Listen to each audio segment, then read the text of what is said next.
आम्ही सारे खवय्ये. नमस्कार. आम्ही सारे खवय्ये जोडी तुझी माझीच्या या भागात सगळ्यांचं परत एकदा मनापासून मी स्वागत करतो.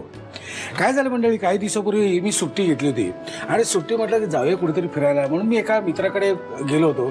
एक 4 दिवसासाठी त्याच्याकडे राहून मग बाकी सगळं बघायचं असं एक प्लॅन होता. तर मी त्याच्याकडे पोहोचलो. पहिले 2 दिवस 1.5 दिवस घरात जरा शांतता होती. मोठं घर होतं, माणसं सुद्धा खूप होती घरात, हे एकत्र कुटुंब होतं. तर पहिले 1.5 दिवस घर शांत होतं. मग हळूहळू त्या घरात जाग यायला लागली. मग मी असं बघितलं की सून सासूर ओरडते, अहो तुम्हाला गोड खायचं नाही सांगितलं ना, कशाला खाताय गोड. हे एक झालं. त्यानंतर सासू मुलाला सांगत होती, मी तुला सांगते वेळच्या वेळी खायचं, उगाच काहीतरी फालतूगिरी करायचं चालणार नाही मला, मग तब्येत बिघडेल तुझी. तिथे मग थोड्या वेळाने तिसरा सीन असा होता की मुलगा बाबांना सांगत होता, हो काय बाबा वेळच्या वेळी गोळ्या घ्या ना, तुम्हाला आजारी पडायचं का, वेळच्या वेळी गोळ्या घ्या ना डॉक्टरनी सांगितलेल्या. आणि चौथा सीन असा होता, वडील सुनेला सांगत होते, काय तुम्ही कसले डायटिंग बिटिंग करताय, हे जरा खा पा धष्टपुष्ट पाप आधी पचवायला शिका. असे वेगवेगळे सीन मला बघायला मिळाले. हे फक्त एकत्र कुटुंबातच घडू शकतं नाही का, म्हणजे असे वेगवेगळे सीन्स एकाच वेळी बघायला मिळणं ह्यासाठी भाग्य लागतं हो. आणि कसं आहे, आपण या सीन्सना जर रेसिपी म्हणाल तर अशा वेगवेगळ्या रेसिपीज आपल्याला अशा बघायला मिळत नाहीत एका घरात, पण मला बघायला मिळाल्यात. आणि त्याच रेसिपीचं साहित्य काय असेल हे सांगण्यासाठी एक ज्येष्ठ कपल मी इथे बोलवलेलं आहे. आपण त्यांचं खूप मनापासून स्वागत करूया. नमस्कार. मनापासून स्वागत. आपलं नाव? जयवंत जामसांडेकर. आणि जयश्री जयवंत जामसांडेकर. किती वर्ष तुम्ही मुंबईत राहताय? मुंबईत किती वर्ष राहताय तुम्ही? 1960 पासून. आणि तुम्ही? मी नंतर लग्नानंतर. आधी कुठे होतं? माझं माहेर बेळगाव. लग्न झालं कोल्हापूरला. हे कोल्हापूरचे. बर. मग लग्नानंतर मी माहेर सासरी राहिले होते बरेच दिवस. बर. नंतर म्हणजे पहिलं वर्ष सणवार वगैरे सगळे बहुतेक करून मग मी मुंबईला आले. बर. तुमची मुंबईत पोस्टिंग होती का? नोकरी सर्व्हिस? नोकरी होती. सर्व्हिस मुंबईत होती. नोकरी जायला लागल्याशिवाय लग्न करायचं नाही. हे तेव्हापासून चालत आलेलं आहे. 1950 पासून चाललेलं आहे. मुलगा काय करतो, नोकरी करतो, कुठे करतो, गव्हर्नमेंट मध्ये करतो, ओके झालं लग्न. तसंच झालं. पण तुमच्या घरी कोण कोण आहे, म्हणजे माहेरी कोण कोण होतं? माहेरी मला एक भाऊ आणि एक बहीण होती आणि वडील. बरं मला सांगा, तुम्ही लहानपणी स्वयंपाकघरात जो पहिला पदार्थ केला, नॉर्मली कसं असतं की मुली आईच्या देखरेखीखाली आई सांगत असते, हे जरा रवा जास्त भाज, जरा पीठ जास्त व्यवस्थित मळ. मग हे तुम्हाला कोणी सांगितलं का तुम्ही स्वतः शिकत गेला? मी स्वतः शिकत गेली. चुकत व्यवस्थित शिकत गेला. मग काही वेळा अशा मैत्रिणींच्याकडून वगैरे थोडं हे करायचं. बर. आणि अशी शिकत गेली. बर. मग त्या घरातून या घरात आल्यानंतर तुम्हाला फरक काय जाणवला? खूपच फरक जाणवला. कारण कर्नाटकाची भाषा शैली, नाही तसं खाण्याची काय शैली. कर्नाटक म्हणजे मी कानडी नाहीये, त्यांनी कानडी आम्हाला समजत पण नव्हतं. आणि त्यावेळेला आमच्या लग्नाच्या आधी हा मेन नव्हताच प्रश्न. नंतर जास्त झाला. आता जास्त. आमचं सगळं वातावरण घरचं करणं वगैरे आजूबाजूला सगळे मराठीच वातावरण. बरं. त्यामुळे तसा काय मला प्रश्न नाही. मग तिथून या घरात आल्यानंतर यांच्या घरात किती लोक होती? यांच्याकडे होती, ह्यांचं जरा कुटुंब मोठं होतं. 3 नंदा आणि 2 दीर आणि हे बर असं मोठं छोटं. मोठं. तर पूर्वी त्याला खटलं म्हणायचं. हो, खटलं म्हणायचं. बरोबर. मोठं खटलं होतं. बरं, आज तुम्ही काय बनवणार आहे? आज मी एक मुळ्याचा चटका म्हणून एक तोंडी लावण्याचा प्रकार आहे. बरं. दुसरा कारल्याच्या वड्या. आणखीन तिसरा बेळगावची फेमस डिश आलेपाक म्हणजे मुंबईची भेळ. ठीक आहे, आपण जाऊया किचन चालेल. या. जामसंडेकर काकू आपल्या किचन मध्ये आलेले आहेत. तुमचं मनापासून स्वागत. काका तुमचंही मनापासून स्वागत. आणि आपला पहिला पदार्थ कुठला आहे? पहिला पदार्थ आहे आलेपाक. आलेपाक हा कुठला पदार्थ आहे? हा बेळगावचा आहे खास.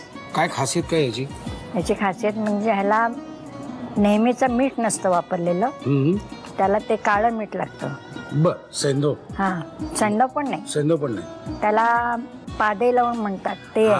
Okay okay okay. म्हणजे आपण पापड खारात वगैरे घालतो, पापडात वगैरे घालतो ते वेगळं का? ते वेगळं. तो पापड खार वेगळा. म्हणजे माझा विचारांचा गोंधळ आहे थोडक्यात. ओके, हा पारंपरिक पदार्थ आहे. हो हो, अतिशय जुना पदार्थ आहे बेळगावचा. मी तुमच्या लहानपणापासून हो हो, खात आहे. अगदी लहानपणापासूनच आहे. आजही मिळतो इथे. मिळतो. बर, चला आता आपण साहित्य बघूया. साहित्य मला सांगता काय काय?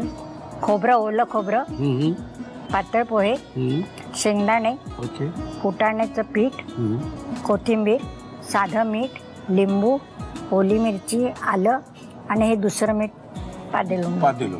साहित्य बघितलेलं आहे. आता आपण जातोय कृतीकडे. पण कृतीकडे जाण्यापूर्वी काकू मला तुम्हाला एक प्रश्न विचारायचा आहे. तुमच्या लग्नाला 52 वर्ष झाली. हो, या 52 वर्षात मतभेदाचा काही प्रसंग आला की नाही? तसा थोडाफार आला, पण हे समजूतदार असल्यामुळे जास्त काय वाढलं नाही काय असं. ते समजूतदार असल्यामुळे वाढलं नाही. म्हणजे एक नेहमीचं तत्व की कोणीतरी घरात एकाने असायला शांत पाहिजे. बसलं, एकाने शांत राहायला पाहिजे. दोघेही एक वेगळं हा. एकदम बोलायला लागले, मग ते वाढत जातं. वाढत जातं. बरोबर. साहित्य बघितले, कृतीकडे जायचं. पण काय जरा तयारीला वेळ लागतो. वाडगा आपला कोरडा झालेला आहे. आता काय करायचं मला सांगा. आता प्रथम पोहे घ्यायचे. पोहे घ्यायचे. ओके, सगळे. हा, सगळे.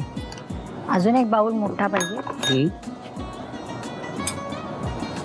त्याच्यात हे खोबरं घालायचं बर, थोडं, अजून थोडं. हे जरा ओलसर आहे. ओलं खोबरं आहे. ओलं खोबरं आहे. ओलं खोबरं त्या किसणीवर किसलेलं असतं. हा, म्हणजे हे वेळीवर नाही. हा, हे वेगळंच नेहमीचं आहे. किसणं वेगळं असतं, त्याला वेगळंच लागतं. ओके, आता काय? ह्याच्यात मिरची, बस बस बस बस, आलं थोडं, कोथिंबीर आणि हे मीठ. पण मला अजून एक विचारायचं तसं नंतर विचारतो. कारण काय प्रश्न माझ्या डोक्यात सतत असतात ना, नंतर विचारतो. पुढच्या रेसिपीत तुम्हाला प्रश्न विचारतो. चालेल. बस बस बस. ओके, लिंबू पिळायचा. ह्याच्यातच पिळू? हो, त्याच्यातच पिळायचा. मिक्स करायचं. करू हाताने. हो, हाताने व्यवस्थित होतं. आणि हाताची चव येते थोडी. हम्म, आता हे ह्याच्यात मिक्स करायचं पोह्यात. ह्याच्यात. बर, तुम्ही म्हणाल ते खरं बरं का, पादे लोण्याचा वास वेगळा. वेगळा येतो.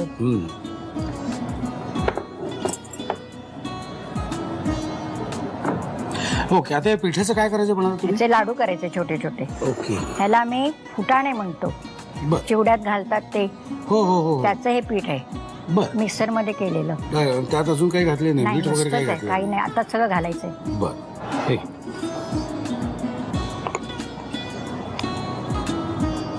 बस.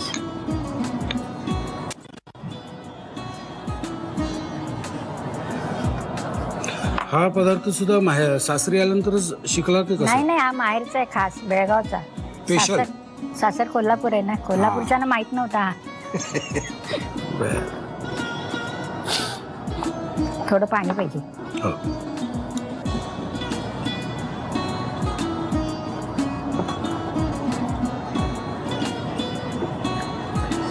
मीठ घालायचं रे. पुरे. पादे लोण नाही घालायचं ना? नाही.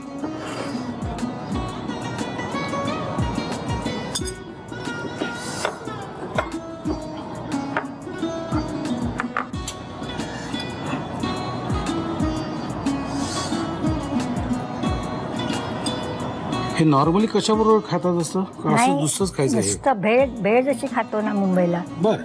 तसा बेळगावचा भेळचाच प्रकार आहे. हम्म. आणि दाण्यांचं काय करायचं? असे साईडने दाणे घालायचे आणि लाडू ठेवायचे. बर. म्हणजे आता हे आपलं तयार झालं. सजावट सुरू झालेली हो, आहे. सजावट. म्हणजे आपला पदार्थ तयार झालेला आहे. पदार्थ तयार झाला. तुम्ही तयार झालात का? साहित्य आणि कृती लिहून गेलात. नुसते बघत बसू नका. It's very dangerous. तुम्ही लिहून घ्या साहित्य आणि कृती. माझंही असंच चालू राहणार आहे. आलेपाक बनवण्यासाठी लागणारं साहित्य: ओलं खोबरं, पातळ पोहे, शेंगदाणे, फुटाण्याचं पीठ, कोथिंबीर, मीठ, लिंबाचा रस, हिरवी मिरची, आलं आणि पादेलोण मीठ. कृती: प्रथम एका बाउलमध्ये ओलं खोबरं घेऊन त्यामध्ये हिरवी मिरची, आलं, कोथिंबीर, पादेलोण आणि लिंबाचा रस घालून मिश्रण एकजीव करावं. दुसऱ्या बाउलमध्ये पातळ पोहे घेऊन त्यामध्ये हे खोबरं कोथिंबीरीचं मिश्रण एकजीव करावं. आणखी एका बाउलमध्ये फुटाण्याचं पीठ घेऊन त्यामध्ये कोथिंबीर, आलं आणि पाणी घालून पीठ भिजवावं आणि या पिठाचे छोटे लाडू वळून घ्यावेत. एका प्लेटमध्ये खोबरं आणि शेंगदाण्याचं मिश्रण घेऊन त्यामध्ये हे फुटाण्याचे लाडू घालून आलेपाक सर्व्ह करावा. आम्ही सारे